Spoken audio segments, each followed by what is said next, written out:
जिनके द्वारा रचित ये राम कथा हम सुन रहे हैं। राम कथा किसने लिखी? जोर से बोलेंगे?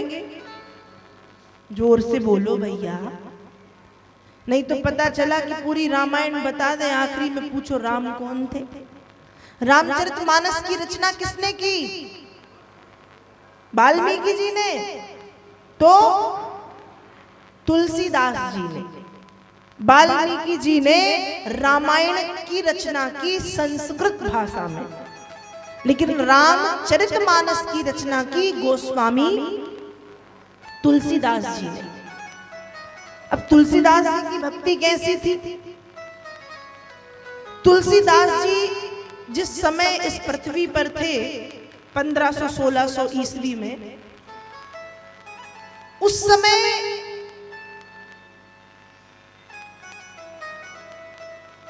तुलसीदास जी के समकक्ष ही एक और संत हुए, संत नाभादास। भगवान के भक्त थे। नाभादास जी ने खूब बड़ा यज्ञ किया, और यज्ञ के बाद होता है भंडारा। आप कोई भी कार्य करें, राम कथा सुने, भागवत की कथा सुने, शिव कथा सुने, कोई भी कथा सुने, पूर्णाहुति होती है, और पूर्णाहुति में होता है भंडारा, प्रसाद लोग पाते हैं। तो नाभादास जी ने किया भंडारा। संसार के जितने बड़े बड़े संत थे सबको बुला लिया, लेकिन गोस्वामी जी को, तुलसीदास जी को बुलाना भूल गए।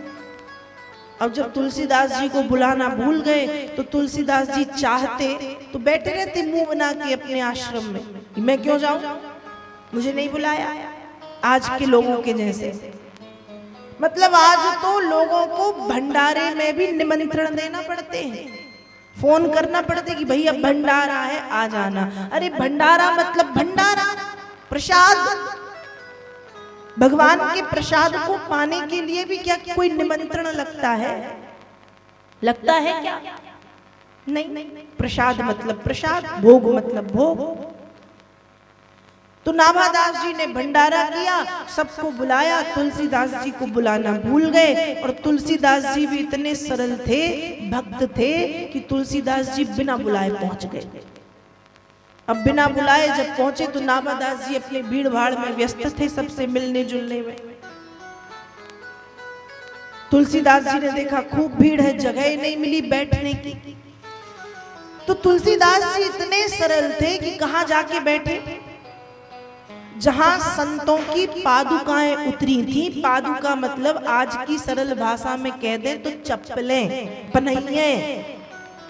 जहां पर संतों की पन्हियां उतरी थी, पादुकाएं उतरी थी, उन चप्पलों के बीच में तुलसीदास जी जाके बैठ गए। अब पूर्व समय में जब भंडारे होते थे तो बर्तन अपने घर से लेकर के जाना पड़ता था। तो तुलसीदास जी गए तो, लेकिन पात्र ले जाना भूल गए। अब भोजन परोसने वाला आया तो तुलसीदास जी को जानता नहीं था, उसे लगा होगा कोई, जब ऐसे चप्पलों के बीच में बैठा है तो पता नहीं कौन है।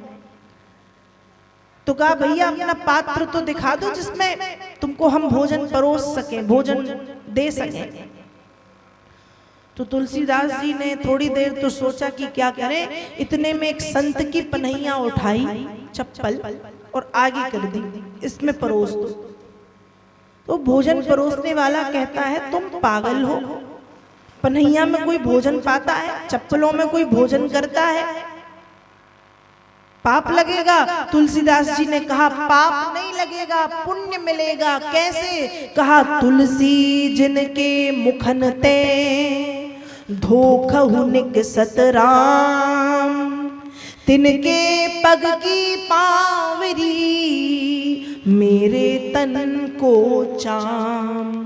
तुलसीदास जी क्या कह रहे हैं कि तुलसी जिनके मुखन ते धोखहु निकसत राम, जिनके मुख से एक बार धोखे से भी राम निकलता है, और ऐसे व्यक्ति के पैरों के जूते के लिए यदि मेरे शरीर की चमड़ी काम में आती है तो मैं अपने आप को धन्य मानता हूँ। तुलसी जिनके मुखन ते धो कहु निकसत नाराम, तिनके पग की पावरी मेरे तन को चाम। उनके पैरों के जूते बनाने के लिए यदि मेरे शरीर का चमड़ा लगेगा तो भी खुशी खुशी मैं दे दूंगा। फिर तो ये एक संत की खड़ाऊ है, ये एक संत की पादुका है। इससे बड़ा पात्र भोजन के लिए और क्या होगा। यदि परसना है तो इसी में परोस दो। ऐसे थे गोस्वामी तुलसीदास जी, मतलब निराभिमानी। गोस्वामी जी को एक प्रतिशत भी अपनी भक्ति का या अपने ज्ञान का अभिमान नहीं था। व्यक्ति भक्ति करे लेकिन व्यक्ति को भक्ति का अभिमान नहीं आना चाहिए।